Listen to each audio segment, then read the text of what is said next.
Jack Elam odiava-o mais do que qualquer outra pessoa. Jack Elam, cujo nome de batismo era William Scott Elam, nasceu a 13 de novembro de 1920 em Miami, no Arizona, e foi um dos atores de personagens mais reconhecidos e inesquecíveis de Hollywood. Desde cedo que Elam demonstrou interesse por contar histórias e representar, características que viriam a definir a sua longa e ilustre carreira no cinema e na televisão. Após servir na Marinha dos Estados Unidos durante a Segunda Guerra Mundial, desenvolveu um sentido de disciplina e resiliência. Seguiu a carreira de ator, estudando na Universidade do Sul da Califórnia. A aparência física marcante de Elam, particularmente o seu olho peculiar e desalinhado, diferenciou-o inicialmente no mundo de Hollywood. Em vez de ver isto como uma desvantagem, transformou a característica num traço distintivo da sua persona, criando uma presença naturalmente ameaçadora ou excêntrica que se tornou a sua imagem de marca nos ecrãs. A carreira de Elam abrangeu mais de 5 décadas, durante as quais participou em mais de 200 filmes e programas de televisão. Tornou-se especialmente famoso pelo seu trabalho em westerns, um gênero que parecia feito à medida para a sua aparência robusta e pouco convencional e para a sua presença imponente. Filmes como Era uma Vez no Oeste, 1968, Apoie o Seu Xerife Local, 1969, e A Noite do Urso, 1966, consolidaram a sua reputação como o vilão por excelência. Embora Elam trouxesse frequentemente uma mistura única de ameaça e humor às suas personagens, o público era atraído não só pelos seus papéis de vilão, mas também pela subtil humanidade que ocasionalmente lhes infundia, tornando-o uma presença profundamente memorável em todas as histórias em que atuou. Para além do seu trabalho em westerns, Jack Elam demonstrou uma versatilidade notável, transitando com facilidade entre gêneros. Atuou em comédias, dramas e até filmes para toda a família, provando que o seu talento transcendia estereótipos. As suas colaborações com outros atores e realizadores icônicos da sua época demonstraram o seu profissionalismo e o respeito que conquistou na indústria. As participações televisivas de Elam foram igualmente prolíficas, incluindo papéis em séries como Gunsmoke, Bonanza, The Twilight Zone e The Lone Ranger, onde deixou uma marca indelével na cultura pop americana. Entre 1974 e 1975, Jack Elam interpretou Zack Wheeler em The Texas Wheelers, uma série de comédia curta, mas memorável, exibida pela ABC. Nesta série, Elam deu vida a um pai rude e há muito perdido, que reaparece subitamente na vida dos seus filhos após a morte da mãe. A história girava em torno da tentativa pouco convencional de Zack de criar 4 filhos que mal conhecia, o que proporcionou a Elam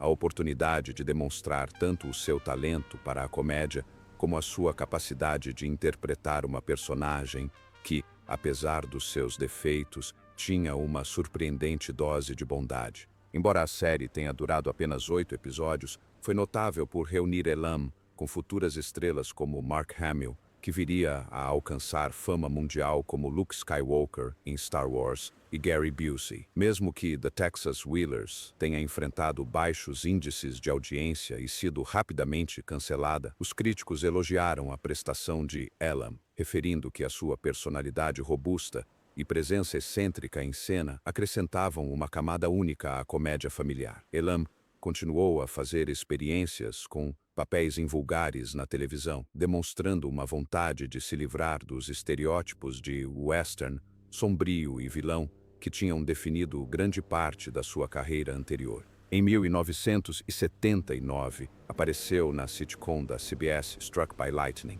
assumindo o papel inesperado do monstro de Frankenstein. Esta peculiar comédia girava em torno de um cientista que descobre que o seu antepassado era o Dr. Frankenstein e, através de uma série de acontecimentos cômicos, acaba por viver com o monstro. Elam, com os seus traços faciais distintos e charme peculiar, era perfeito para um papel tão singular, misturando o humor com o absurdo de interpretar uma figura lendária do terror numa sitcom ligeira. Infelizmente, a série nunca encontrou o seu público e foi cancelada após apenas 3 episódios, sendo que os restantes 8 episódios nunca foram exibidos nos Estados Unidos. Curiosamente, todos os 11 episódios foram eventualmente transmitidos no Reino Unido em 1980, dando ao público britânico a oportunidade de ver a peculiar performance cômica de Elam, que permanece uma curiosidade na sua longa carreira. Mesmo na década de 1990, Elam continuou a fazer aparições que destacavam a sua versatilidade. Assumiu o papel de Rick Peterson num episódio da primeira temporada da popularíssima sitcom Home Improvement. O episódio, intitulado Birds of a Feather Flock to Taylor, Pássaros da mesma plumagem juntam-se a Taylor, episódio 20 da primeira temporada, deu a Elam a oportunidade de contracenar com outra lenda de Hollywood, Ernest Borgnine. O enredo girava em torno de personagens excêntricas e das suas interações hilariantes com a família Taylor, interpretada por Tim Allen. E a prestação de Elam lembrou os espectadores que o seu instinto cômico ainda estava apurado. Para o público que se lembrava dele como um fora-da-lei ameaçador em filmes de faroeste, ver Elam a arrancar gargalhadas numa sitcom familiar moderna destacou o quão amplo era o seu talento como ator. No grande ecrã, Elam consolidou ainda mais a sua reputação de comediante excêntrico com o seu papel de Dr. Nicholas Van Helsing, um autoproclamado proctologista louco, no sucesso de bilheteira de ação e comédia de 1981, A Corrida Mais Louca do Mundo, The Cannonball Run. O filme, realizado por Hal Needham e com um elenco de luxo que incluía Burt Reynolds, Tom DeLuise e Farrah Fawcett, era uma corrida de automóveis eletrizante pelos Estados Unidos, repleta de humor pastelão e personagens extravagantes. A prestação de Elam como médico excêntrico destacou-se como um dos pontos altos mais peculiares do filme, demonstrando o seu talento para transformar até o mais pequeno papel em algo memorável. A sua interpretação foi tão bem recebida que Elam repetiu o papel 3 anos depois na sequela, Cannonball Run 2, de 1984. Mais uma vez, ela encantou o público com as suas travessuras de olhar arregalado e imprevisibilidade cômica. Em 1986, Elam participou em The Aurora Encounter, um filme frequentemente classificado como um western bizarro devido à sua mistura invulgar de temas do Velho Oeste com ficção científica. Nesta produção, Elam interpretou Charlie Hankins, um bêbado da cidade cujo comportamento excêntrico contribuiu para o tom peculiar do filme.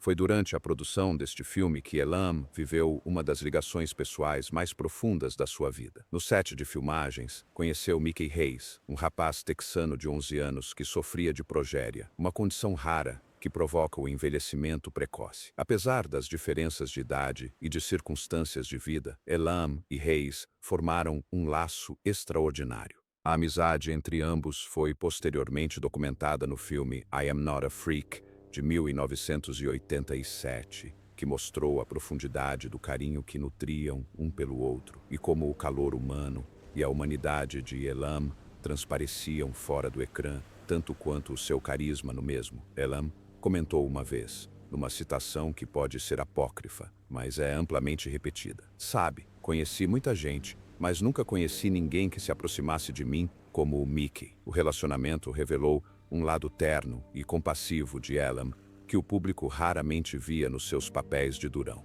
Nesse mesmo ano, Elam expandiu mais uma vez o seu currículo televisivo ao contracenar na série de comédia Easy Street. Interpretou Alvin "Bully" Stevenson, o tio azarado da personagem de Lonnie Anderson, Erica Maguire. A série focava-se num arranjo de vida invulgar, em que uma socialite rica, interpretada por Anderson, partilha a sua luxuosa casa com os seus familiares da classe trabalhadora, criando muitos conflitos cômicos. A personagem de Elam, com o seu jeito atrapalhado, mas cativante, era uma fonte natural de humor. Embora Easy Street tenha tido uma vida curta, a presença de Elam ajudou a elevar a sitcom, e a sua parceria com Anderson proporcionou ao público uma dinâmica divertida entre o glamour de Hollywood e o charme despojado. Em 1988, Elam fez parceria com a lenda da música country Willie Nelson no filme para televisão Where the Hell's That Gold?, um western feito para a televisão. O filme, que contou também com a participação de Delta Burke, era uma comédia de western que envolvia uma caça ao tesouro, traições e personagens extravagantes. O papel de Elam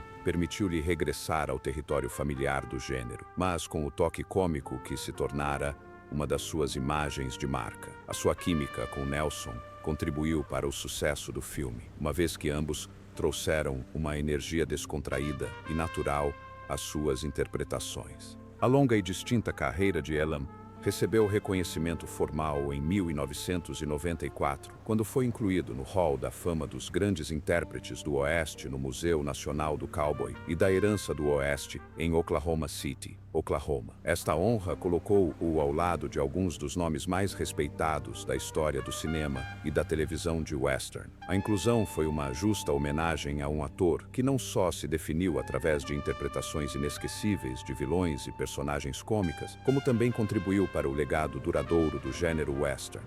Para os fãs e colegas, o reconhecimento de Elam no Hall of Fame dos Grandes Intérpretes do Oeste serviu como testemunho da sua versatilidade, longevidade e da marca indelével que deixou no entretenimento americano. Quando as pessoas pensam em Jack Elam, geralmente lembram-se do seu característico olho vesgo, do seu rosto marcado pelo tempo e da sua capacidade de roubar a cena em praticamente qualquer filme de western, ou como um veterano cômico no final da sua carreira. Mas, nos bastidores, Elam era conhecido como um homem que dizia o que pensava sem hesitações. E tinha opiniões fortes sobre quase todos com quem trabalhou. E um ator que o irritava particularmente era nada mais nada menos do que Gary Cooper, a lendária estrela dos clássicos westerns e dramas de Hollywood. Gary Cooper era considerado um dos maiores ícones do cinema da sua geração. Era famoso pela sua dignidade serena, pelo seu estilo discreto e pela sua capacidade de transmitir força com poucas palavras. Para muitos,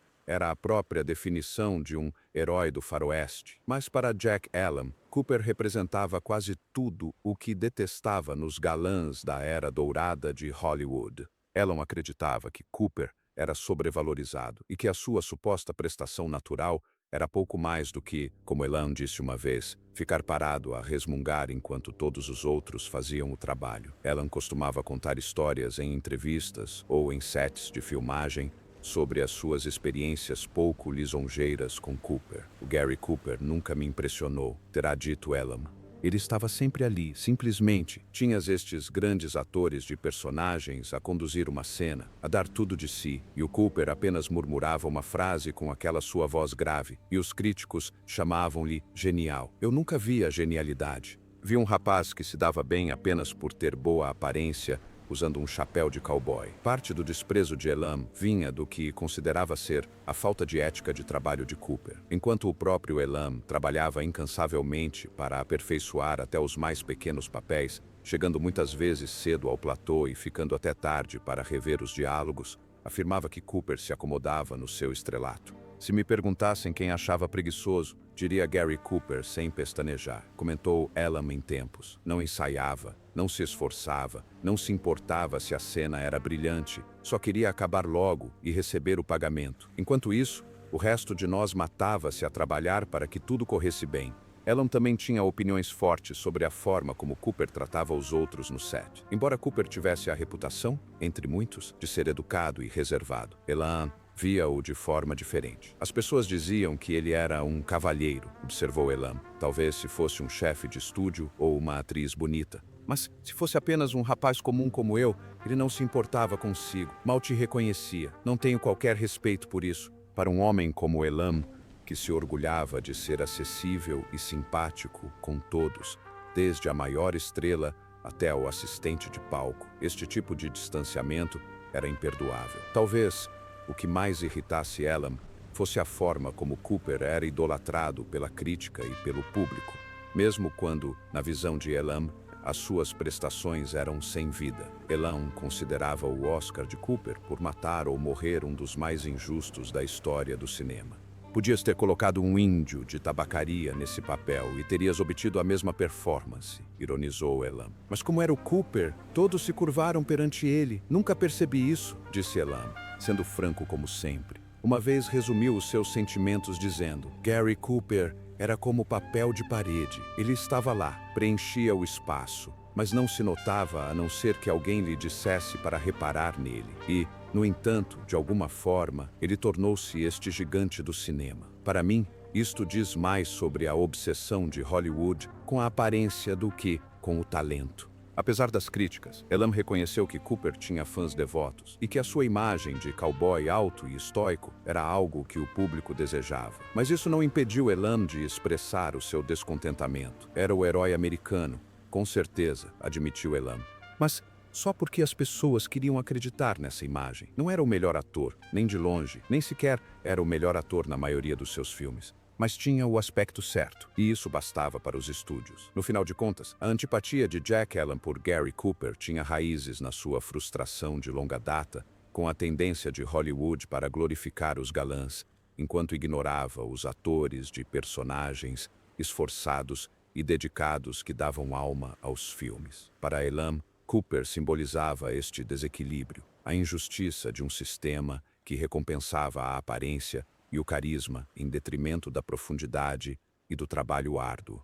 E para um homem como Jack Elam, que construiu a sua carreira com base na pura determinação e numa ética de trabalho inabalável, isto era algo que nunca poderia perdoar. Jack Elam casou 2 vezes, primeiro com Jean-Louise Rodgert, desde 1937 até a sua morte, vítima de cancro do cólon, a 24 de janeiro de 1961. 7 meses depois, em agosto de 1961, Elam voltou a casar, desta vez com Margaret M.